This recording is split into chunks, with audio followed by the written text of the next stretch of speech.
diwajibkan kepada aku. Nabi Muhammad Shallallahu Alaihi Wasallam mengatakan, iya, ada kewajiban yang harus engkau laksanakan, yaitu Allah Subhanahu Wa Taala mewajibkan kita sebagai orang Islam untuk mengerjakan sholat 5 waktu dalam satu hari.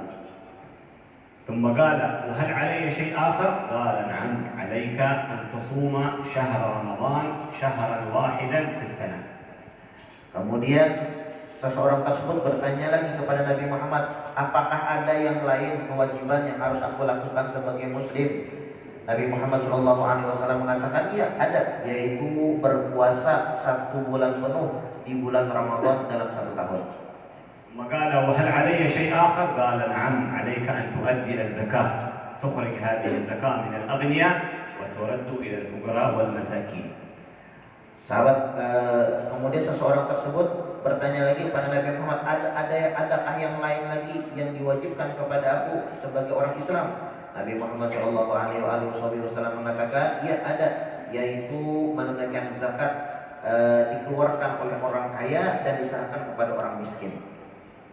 وقال: وهل علي غير ذلك شيء؟ قال: نعم، إن الله فرض علي وعلى أمتي حج بيت الله الحرام في العمر مرة واحدة لمن استطاع إليه سبيلا. Kemudian seseorang tersebut bertanya lagi, adakah kewajiban yang lain yang harus aku lakukan wahai Rasulullah? Rasulullah Shallallahu Alaihi Wasallam mengatakan, iya, ada, yaitu berhaji ke Baitullah seumur hidup walaupun 1 kali bagi orang yang mempunyai ongkos atau mempunyai rezeki yang lebih. وهذه هي أركان الإسلام التي الله سبحانه وتعالى بنى الإسلام عليها في قول النبي صلى الله عليه وسلم: بني الإسلام على 5: شهادة أن لا إله إلا الله وأن محمد رسول الله وإقام الصلاة وإيتاء الزكاة وصوم رمضان وحج البيت لمن استطاع إليه سبيلا. Dan ini adalah rukun-rukun Islam yang mana Allah Subhanahu Wa Taala dirikan dan diajarkan dan disebutkan oleh Nabi Muhammad Shallallahu Alaihi Wasallam dalam sebuah hadisnya, bahwasanya rukun Islam itu bersyahadat bersaksi bahwasanya tidak Tuhan selain Allah, kemudian melakukan sholat, menunaikan zakat, berpuasa di bulan Ramadan, dan berhaji ke Baitullah bagi yang mampu. ويقولون العلماء رضي الله عنهم وأرضاهم: أقم صلاتك قبل مماتك. Dan ulama mengatakan, tunaikanlah sholatmu sebelum datang hari matimu. أقم صلاتك تسعد في حياتك. Tunaikan sholatmu, laksanakanlah sholat, maka di dalam kehidupanmu akan beruntung. أقم صلاتك تغفر جميع خطاياك. Laksanakan dan kerjakan sholat, maka dosa yang pernah kalian lakukan akan diampuni oleh Allah. ولكن الحذر من أن الإنسان يتهاون في هذه الصلاة أو يؤخر هذه الصلاة عن وقتها أو يتكاسل عنها. Oleh karenanya, hati-hatilah, jangan sampai kita memperlambat atau menunda-nunda waktu sholat, apalagi meninggalkan sholat tersebut. قال الله سبحانه وتعالى: فويل للمصلين. من هم المصلين يا رب؟ قال: الذين هم عن صلاتهم ساهون. ساهون يعني يؤخرون الصلاة عن وقتها ويتكاسلون فيها. Sebagaimana disebutkan di dalam Al-Quran, Allah Subhanahu Wa Taala mengatakan, fawailul lil musallin, celaka, sial bagi orang yang sholat. Sholat yang seperti apa yang celaka, yang sial?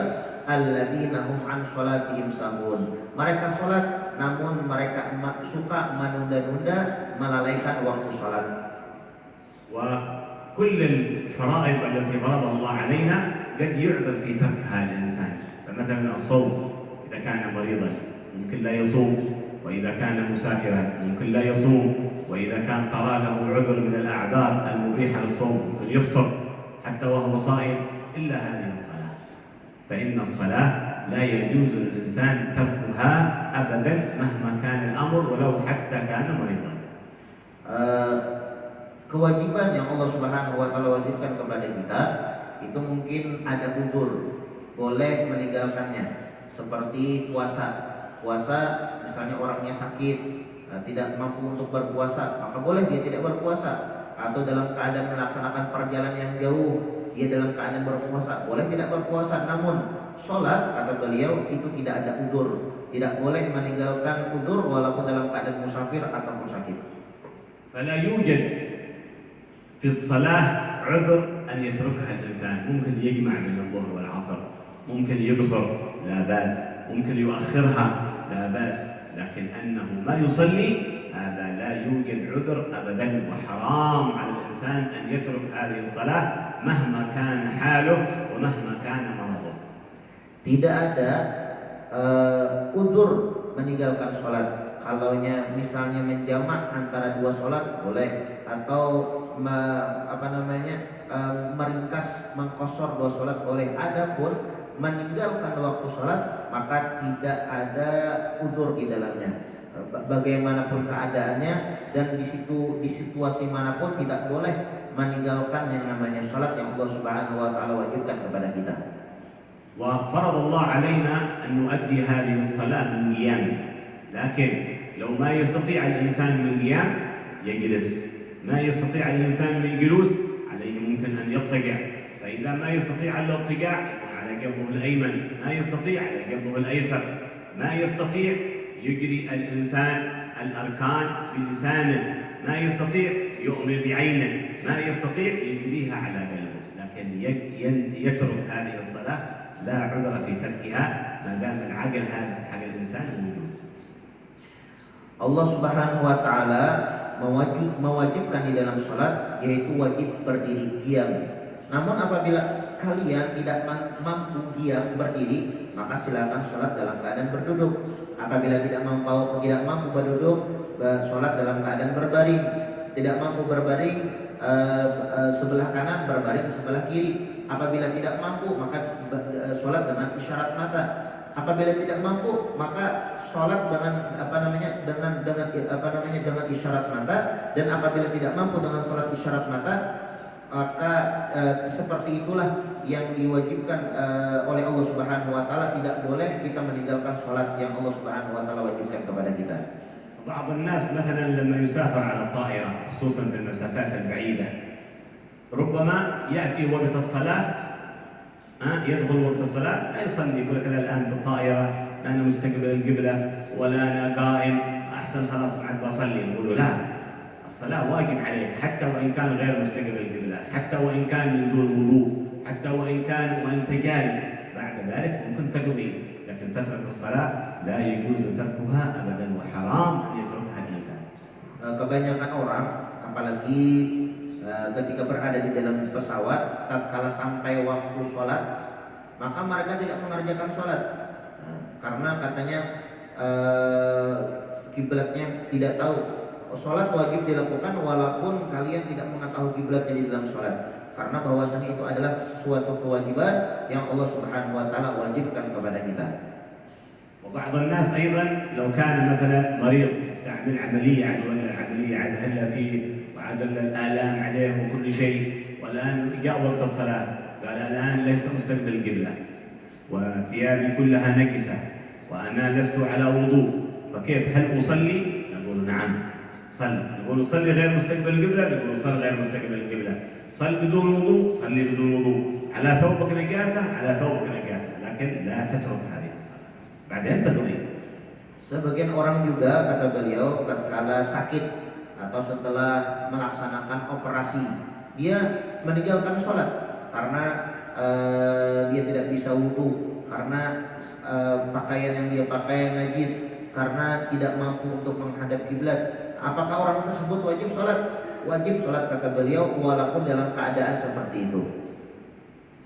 وكما أن الصلاة واجبة وفرض علينا، أيضا واجب علينا أن نأمر أولادنا وبناتنا وزوجاتنا بهذه الصلاة. Sebagaimana Allah Subhanahu wa taala mewajibkan kepada kita untuk melaksanakan sholat, juga kita diwajibkan oleh Allah Subhanahu wa taala untuk memerintahkan anak-anak kita, keluarga kita untuk mengerjakan sholat. Allah Subhanahu wa taala qala li nabiyyi Muhammad sallallahu alaihi wasallam wa'mur ahlaka bis-shalah wastabir 'alaiha. Dan Allah Subhanahu wa taala memerintahkan kepada kita wa'mur ahlaka bis-shalah, hendaklah perintahkan keluarga kalian untuk mengerjakan sholat, dan sabarlah kalian ketika mengerjakan sholat tersebut. والله سبحانه وتعالى وصف سيدنا إسماعيل عليه السلام في القرآن الكريم وقال واذكر في الكتاب إسماعيل إنه كان صادق الوعد وكان رسولا نبيا كان يأمر أهله بالصلاة وكان عند ربه مرضيا. Dan Allah Subhanahu wa taala menyebutkan kisah Sayyidina Ismail, Nabi Ismail, bahwasanya Nabi Ismail ini adalah orang yang mempunyai kesungguhan di dalam hatinya, dan Nabi Ismail disuruh untuk memerintahkan keluarganya untuk mengerjakan sholat, dan dia akan mendapatkan ridho dari Allah Subhanahu wa taala dengan sebab demikian tersebut. فلا يكون أحد في بيتك أيها المسلم لا يصلي، بنت ولد زوجة لابد أن تأمرهم بالصلاة وتسألهم عن هذه الصلاة، هل صليتم وإلا ما صليتم، في كل فرض. إذا غابوا عنك أو غبت عنهم، إذا عدت إلى البيت تسألهم يا زوجة صليت الفجر ولا ما صليتي، صليت الظهر ولا ما صليتي، صليت العصر، صليت المغرب، العشاء، أنت يا ولد، أنت يا بنت، صليت الفجر ولا لا. إذا كان صلوا تمام، ما صلوا لابد عليك أن تعاتبهم، لابد عليك أن تضربهم، لابد عليك أن تعظم الصلاة داخل قلوبهم. Tatkala di rumah, hendaklah kalian menanyakan tentang perkara sholat kepada keluarga-keluarga kalian. Walaupun kalian dalam keadaan marah-marahan seumpamanya dengan keluarga kalian, maka hendaklah kalian menanyakan perkara sholat ini kepada keluarga kalian. Tatkala kalian masuk ke rumah, tanyakan apakah kalian sudah sholat, apakah kalian sudah mengerjakan sholat ini, sholat subuh, sholat zuhur, sholat asar, sholat maghrib, sholat isya. Apabila mereka mengerjakan sholat, alhamdulillah. Tapi apabila mereka tidak mengerjakan sholat, maka wajiblah kalian untuk mengambil tindakan. Boleh dengan dipukul, atau dimamai, atau dimarahi. Maka intinya kita dianjurkan untuk memerintahkan keluarga kita mengerjakan sholat. إن النبي صلى الله عليه وسلم يقول في حديثه الصحيح كلكم راع وكل راع مسؤول عن رعيته. هذا أنت زوجتك أولادك بناتك أنت مسؤول عنهم أيها الأب، مسؤول عن تربيتهم، مسؤول عن علمهم، مسؤول عن أمور تعليمهم أمور الدين، مسؤول على صلاتهم، مسؤول أيضا على نفقتهم، على رزقهم، مسؤول على كل شيء. Dan Nabi Muhammad SAW beliau menyebutkan dalam sebuah hadis bahwasanya setiap daripada kalian itu adalah pemimpin, dan setiap kepemimpinan kalian akan dipertanggungjawabkan di hadapan Allah Subhanahu wa taala. Kalian mempunyai istri, punya anak, mempunyai keluarga di rumah. Nah, kalian saat itu menjadi pemimpin, dan kalian akan dipertanggungjawabkan kepemimpinan kalian nantinya hari kiamat di hadapan Allah Subhanahu wa taala. وقال النبي محمد صلى الله عليه وسلم مروا أولادكم بالصلاة ل7 سنوات، في 7 سنوات أمروا بالصلاة. العلماء يقولون كيف يأمر بالصلاة وهو عاد ما يصلي؟ قالوا لا، علموا الصلاة قبل من الخمس، من الأب يبدأ يعودوا على الصلاة، يعودوا على الصلاة ولو ركعتين ما في مشكلة. المهم أنه يعرف الصبي هذا أو الصبية أن المسألة فيها صلاة، في هذا الوقت صبح، في هذا الوقت ظهر، في هذا الوقت عصر، في هذا الوقت مغرب، في هذا الوقت عشاء، إلى أن يبلغ السبت وقد تعود هذه الصلاة وقد عرف معنى هذه الصلاة، وكم ركعات تصلي الصبح وماذا يقول فيها، الفاتحة والركوع والاعتدال، كل ما يتعلم الصلاة يتعلم. Nabi Muhammad SAW menyebutkan dalam sebuah hadis, muru auladakum bisolati sab'i sinin. Perintahkanlah anak kalian untuk mengerjakan sholat di umur 7 tahun. Nah, pertanyaannya bahwasanya umur 7 tahun tentunya ini belum diwajibkan oleh Allah Subhanahu wa taala untuk sholat. Lalu bagaimana kita memerintahkannya? Ulama mengatakan perintahkan dia untuk mengerjakan sholat bahkan sebelum umur 7 tahun. Umur 5 tahun sudah perintahkan untuk mengerjakan sholat, walaupun sholat yang tersebut salah-salah, namun yang penting kita perintahkan anak tersebut untuk mengerjakan sholat dari sebelum umur 7 tahun. 7 tahun juga kita perintahkan untuk mengerjakan sholat agar dia terbiasa dan mengetahui kewajiban yang Allah Subhanahu wa taala wajibkan kepadanya. وانتبهوا لأولادكم وبناتكم